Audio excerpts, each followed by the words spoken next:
कई भारतीय परंपरा है कि हम शुभारंभ अपनी देव वंदन ईश वंदन से करते हैं, नमन करते हैं परमात्मा के श्री चरणों में। तो मैं अपनी वॉलंटियर टीम को इनवाइट करना चाहूंगी कि आप सभी मंच पर आएं और अनुव्रत गीत का गान कर आज के इस कार्यक्रम का आगाज करें।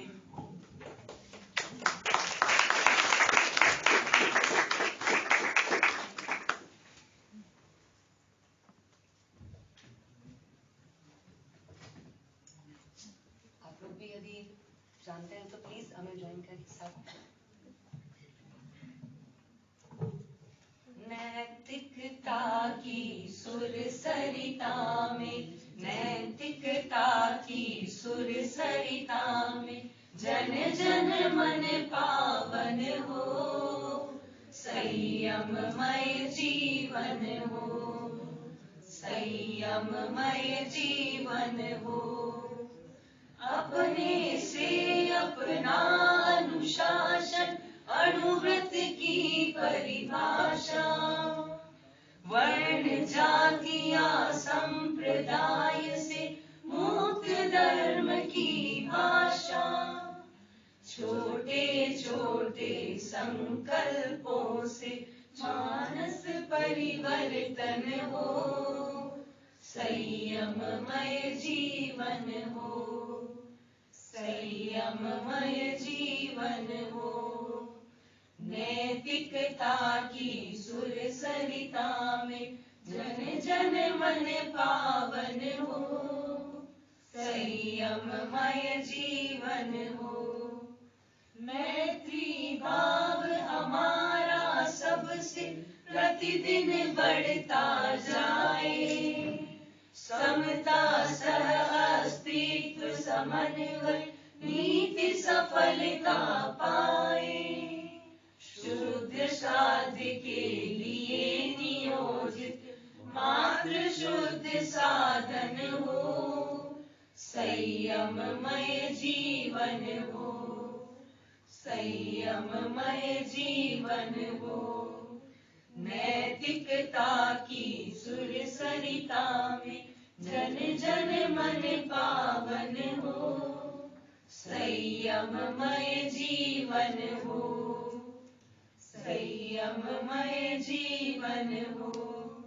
विद्यार्थी या शिक्षक हो, मजदूर और व्यापारी, नर हो नारी बने नीतिमय जीवनचर्या सारी, कथनी करनी की समानता में गतिशील चरण हो, संयममय जीवन हो, संयममय जीवन हो। नैतिकता की सुर सरिता में जन जन मन पावन हो, संयममय जीवन हो, संयममय जीवन हो। प्रभु बन करके ही हम प्रभु की पूजा कर सकते हैं, प्रामाणिक बन कर ही संकट सागर तर सकते हैं, शौर्य वीर बलवती अहिंसा ही जीवन दर्शन हो, संयममय जीवन हो, संयममय जीवन हो। नैतिकता की सुर सरिता में जन जन मन पावन हो, संयममय जीवन हो, संयममय जीवन हो। सुधरे व्यक्ति समाज व्यक्ति से राष्ट्र स्वयं सुधरेगा, तुलसी अनुव्रत सिंहनाद सारे जग में पसरेगा, मानवीय आचार संहिता में अर्पित तन मन हो, संयममय जीवन हो, संयममय जीवन हो। नैतिकता की सुर सरिता में जन जन मन पावन हो, संयममय जीवन हो, संयममय जीवन हो, संयममय जीवन हो।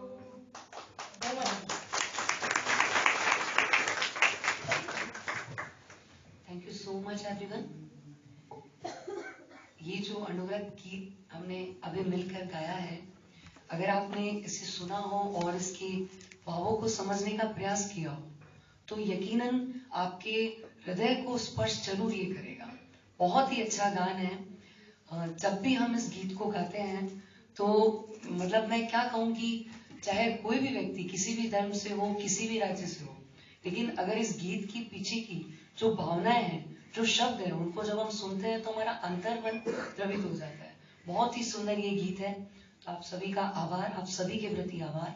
आइए कार्यक्रम को आगे बढ़ाते हैं। और अब मैं कार्यक्रम को आगे बढ़ाते हुए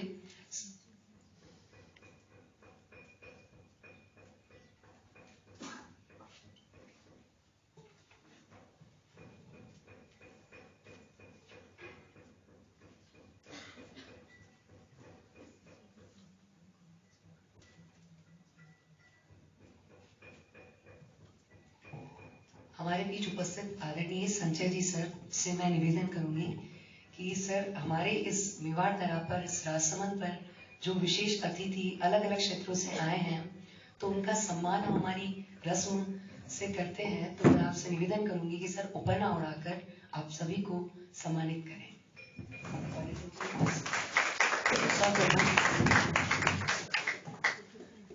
प्रमोद जी शर्मा सर, संस्थापक युवा सत्ता यूथ फॉर पीस। एक बार जोरदार तालियां प्रमोद जी सर के लिए। इसी क्रम में लक्ष्मण जी सर को सम्मानित करने के लिए सर से मैं निवेदन करूंगी, जो कि ब्रांड एम्बेसडर है मुंबई सर्वोदय मंडल महाराष्ट्र। इसी क्रम में इग्निशियस जी सर, ओके सर बाहर हैं, बहुत ही तल्लीनता से सर अपने आर्टिस्टगिरी को दिखा रहे हैं और बहुत अच्छे से पेंटिंग में लीन है, तो सर बाहर हैं, पर सर का बहुत बहुत स्वागत। अगले क्रम में ब्रिगेडियर सर रवि मुनि स्वामी सर, जो कि एकता व अखंडता से जुड़ी अलग अलग सेवाओं को बढ़ावा देने के लिए हमारे राष्ट्र में कार्यरत हैं। अगले क्रम में श्री अल्फात हुसैन जी सर, सर से निवेदन करूंगी कि सर उपरना उड़ाकर उनका सम्मान करें। आप एक प्रोफेशनल आर्किटेक्चर हैं, बहुत ही अच्छा काम आपने हमारे देश में अलग अलग क्षेत्रों में किया है। अगले क्रम में ध्रुवा प्रसाद जी सर को आमंत्रित करूंगी कि सर आप प्लीज सर को उपरना उड़ाकर सम्मान करें। आप GPF ग्लोबल पीस फाउंडेशन के प्रेसिडेंट हैं, सर आपका बहुत बहुत स्वागत सम्मान। अगले इसी क्रम में यश धामेजा जी सर उपस्थित नहीं है, कोई बात नहीं, उनका बहुत बहुत स्वागत। लोकेश जी सर को सम्मानित करें सर आप।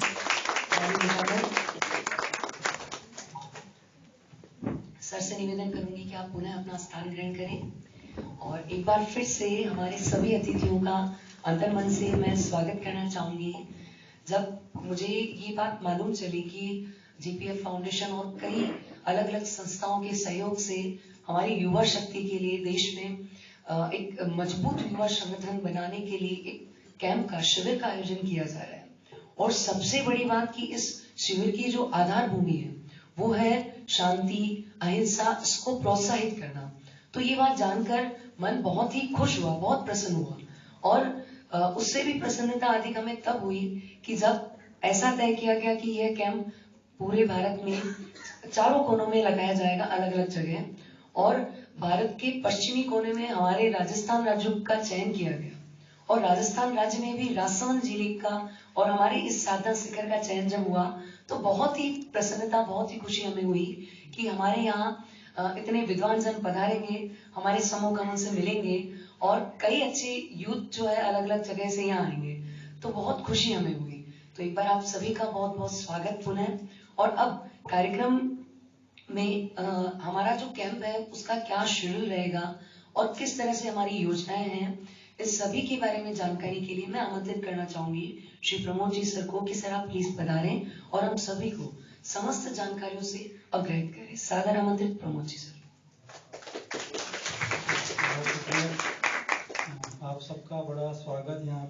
राजस्थान में वो कहते हैं पधारो हमारे देश में। तो मैं भी अब एज होस्ट संजय भाई का इनके साथ में खड़े होकर आप सबका स्वागत करता हूँ। और जब मैं पहली बार यहाँ पे आया तो राजसमंद सुना तो था और पर कभी देखा नहीं था। और चिल्ड्रंस पीस पैलेस काफ़ी सालों से हमारे कॉमन मित्र हैं बर्नी मेयर, वो अमेरिका से आते हैं और अमेरिका में वो महात्मा गांधी की तरह धोती लगा के चलते हैं, उसी तरह स्टिक लेके चलते हैं और वही बातें करते हैं जो महात्मा गांधी होते थे वो करते। तो कई बार यहाँ पे आया करते थे और जब भी हमारे पास आते थे, पिछले 11 साल से आ रहे हैं हमारे पास, तो हर बार यहाँ का जिक्र करते थे। तो खैर अब इन्होंने मौका दिया और हम आए और यहाँ पे ये आज कैंप हो रहा है। इसके पीछे 3 बड़े मकसद। तो उन मकसद पे उस पर जाने से पहले हमारे एक दोस्त नाराज बैठे हैं, अभी उनकी बात भी करते हैं। उनका ख्याल था कि जयपुर में अगर राजस्थान में कर रहे हैं तो जयपुर में हो तो वहाँ बड़े बड़े लोगों को भी लेके आएंगे और वो सब करेंगे। तो उनको खैर अपना वो जैसा भी उनका था विचार। तो हमारे सुंदरलाल बहुगुणा जी, आपने नाम सुना हो, चिपको आंदोलन के बड़े प्रणेता रहे और खासकर एनवायरनमेंट की फील्ड में दुनिया में उन्होंने बड़ा काम और बड़ा नाम उनका। तो वो कहा करते थे शहर का मतलब है धूल धुआं शोर, है ना। तो बड़े बड़े शहर जो हैं वो उसी का पर्याय बन गए हैं। और दूसरी बात, हम शहरों को एक तरह से पैरासाइट्स की तरह भी देखते हैं।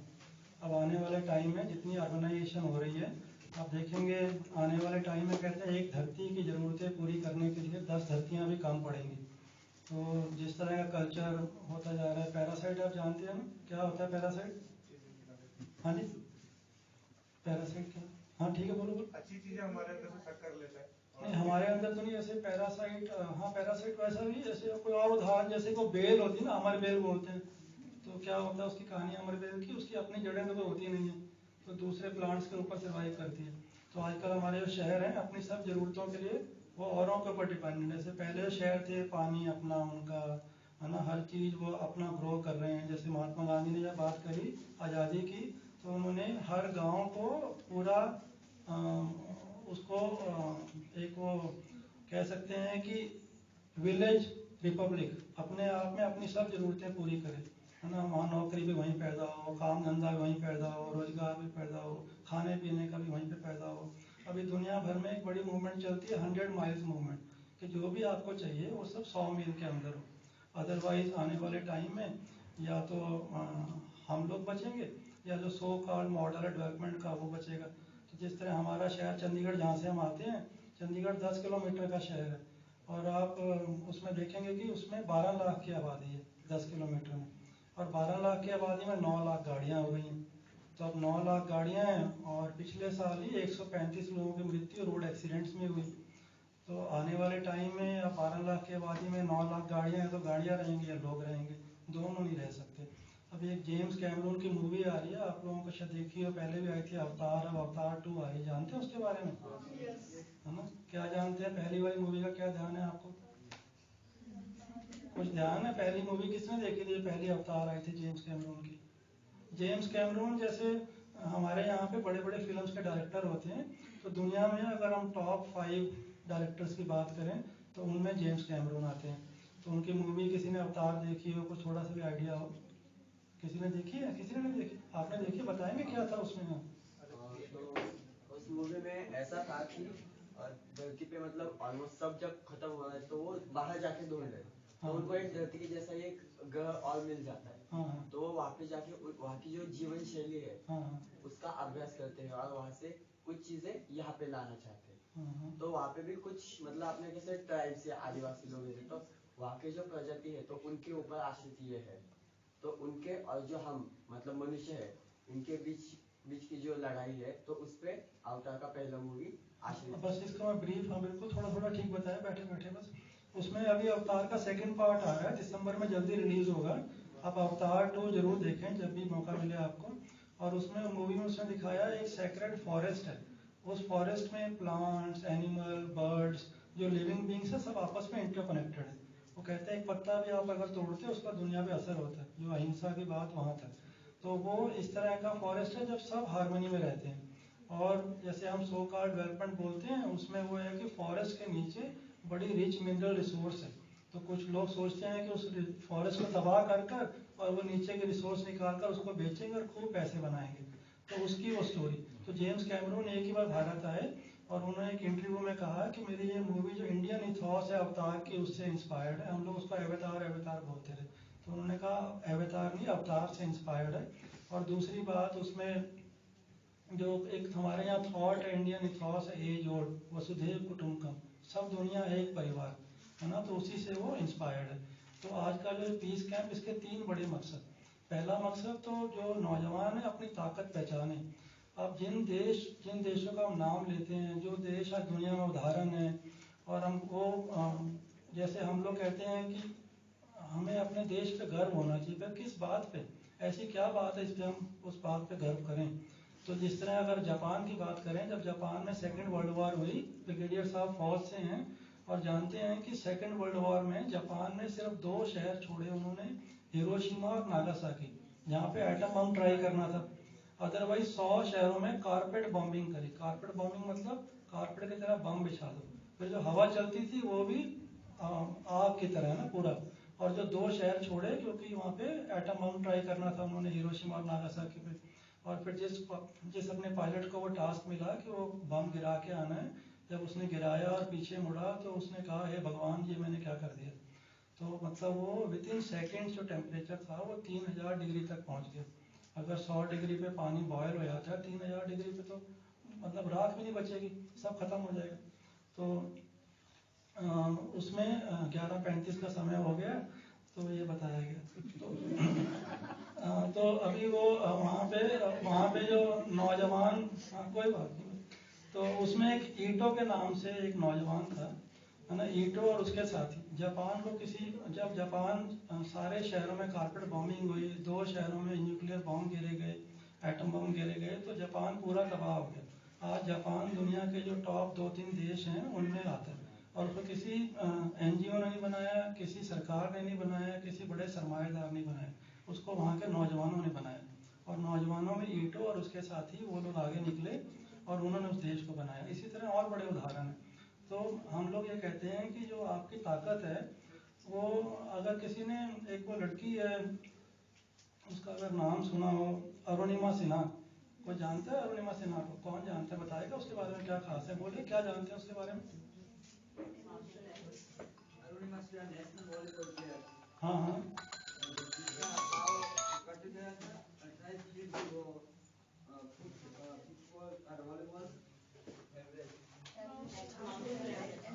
बड़ा अच्छा। बस अभी छोटी सी बात, अभी टाइम कम है तो मैं ब्रीफली बताता हूँ। अरुणिमा सिन्हा ट्रेन से एक इंटरव्यू के लिए दिल्ली आ रही थी, CRPF का इंटरव्यू था, रात का समय था। उसकी चेन किसी ने स्नेच करने की कोशिश करी, चेन खींचने की कोशिश करी चलती हुई ट्रेन में रात के टाइम, और वो फिर उसने चेन नहीं दी, धक्का मुक्की में पता नहीं उन्होंने धक्का मारा, वो खुद गिरी, चलती ट्रेन से बाहर गिर गई।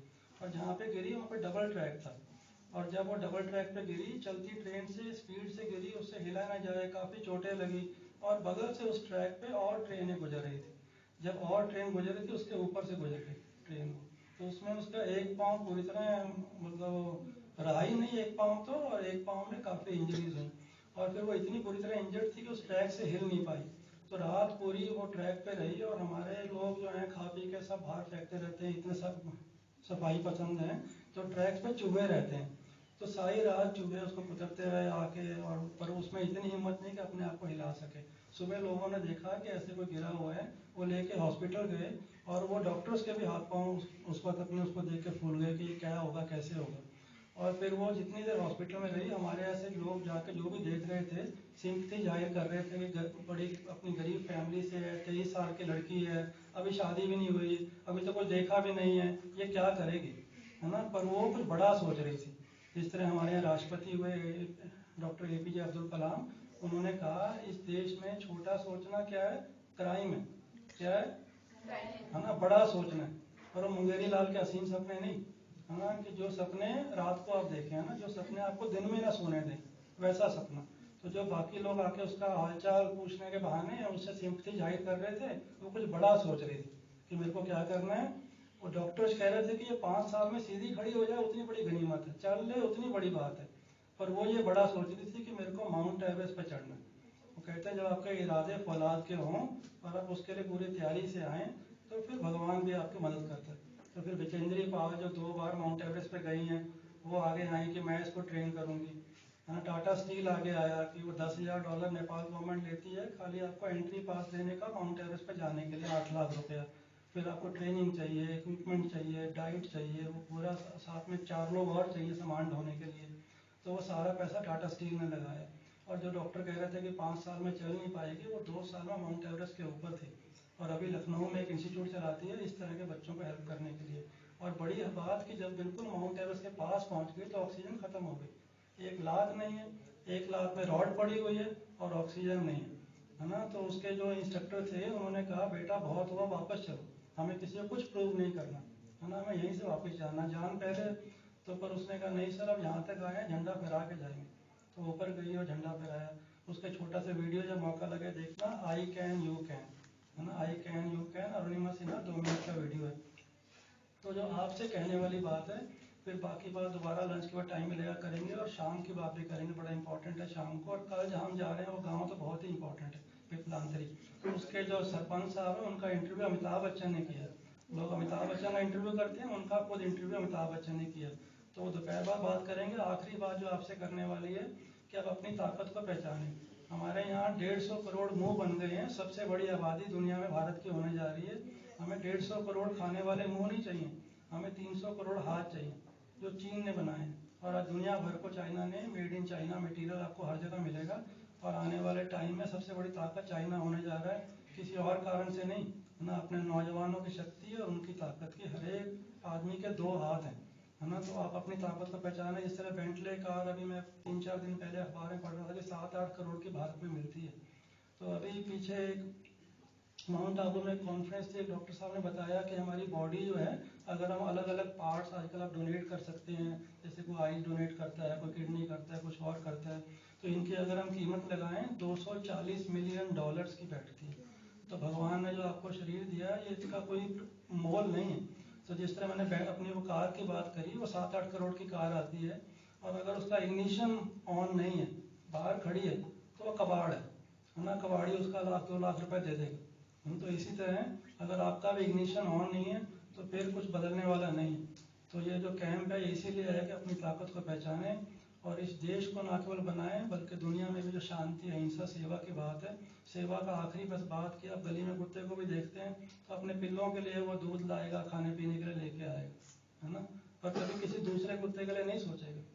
तो ये एनिमल इंस्टिंक्ट है। तो हमारे यहाँ बहुत से लोग एनिमल लाइफ जीते हैं, है ना, एनिमल्स की तरह अपना पेट भरना, अपने परिवार का देखना और आगे चलना। तो आप अगर इंसान कहते हैं तो इंसानियत के कामों में आगे आएं, इंसानियत की तरह दूसरे से राब्ता रखें, और जो गलत काम कर रहा है, लड़ाइयाँ कर रहा है, बुराई कर रहा है, कोई और झगड़ा कर रहा है, उसको ये सोच के माफ़ कर दें कि एक पूरा सफ़र है मोहनदास से महात्मा बनने का, उनकी किताब भी आपको दी है ना। तो अभी वो उसको जो ये हमारा वो एप से लेकर जो आगे सिविलाइजेशन बढ़ी है होमो सेपियंस तक, तो वो होमो सेपियंस तक तो आ गया, पर ह्यूमन बीइंग बनने का सफ़र जारी है। ये हर एक की लाइफ का लक्ष्य है। तो अभी फिर दोबारा मौका मिलेगा और बात करेंगे। और ये जो 500 युवाओं की बात है, यहाँ पे 100 लोग बैठे हैं। इस तरह के 4 कैंप देश भर में हो रहे हैं। अभी पिछले हफ्ते चेन्नई में था, तारा गांधी, महात्मा गांधी ग्रैंड डॉटर, उन्होंने वो शुरू किया। अब इसके बाद अगला 5 तारीख को चंडीगढ़ में है, वहाँ भी तारा गांधी पहुँच रही हैं। और फिर आखिरी नॉर्थ ईस्ट में है 16 तारीख को। और एक 5 तारीख को जो इंटरनेशनल डे ऑफ वॉलंटियर्स है, हम लोग एक बड़ा प्लेटफॉर्म लॉन्च कर रहे हैं, ग्लोबल पीस ब्रिज। आप 5 दिसंबर से उसको ऑनलाइन चेक कर सकेंगे। और उसमें 1 मिलियन 10 लाख युवाओं को अफ्रीका और एशिया में उनको संगठित करने का वो प्रोग्राम है। तो फिर और बात करेंगे। बहुत शुक्रिया दोबारा संजय जी का। और एक छोटा सा एक पीस सिंबल है, हम लोग एक हर बार एक पीस फेस्टिवल करते हैं, पिछले 15 सालों से। पहले भारत में होता रहा, इस बार मलेशिया में था, अगला अभी श्रीलंका में। तो जो 2013 का पीस फेस्टिवल था, उसमें जितने भी लोग आए, जितने नौजवान शामिल हुए, उसमें हमने उनको कहा कि अपने अपने देश से मिट्टी और पानी लेके आओ। तो मिट्टी और पानी लेके आए। फिर उस मिट्टी और पानी का हम लोगों ने एक पीस सिंबल बनाया। तो वो आज पीस सिंबल में हमारे साथ ब्रिगेडियर साहब और अल्ताफ हुसैन जी आए हैं बेंगलोर से खास समय निकाल कर। मैं आपसे रिक्वेस्ट करूंगा कि हमारी ओर से संजय जी को वो पीस सिंबल भेंट करेंगे। इसमें 23 देशों का मिट्टी पानी है। बहुत शुक्रिया।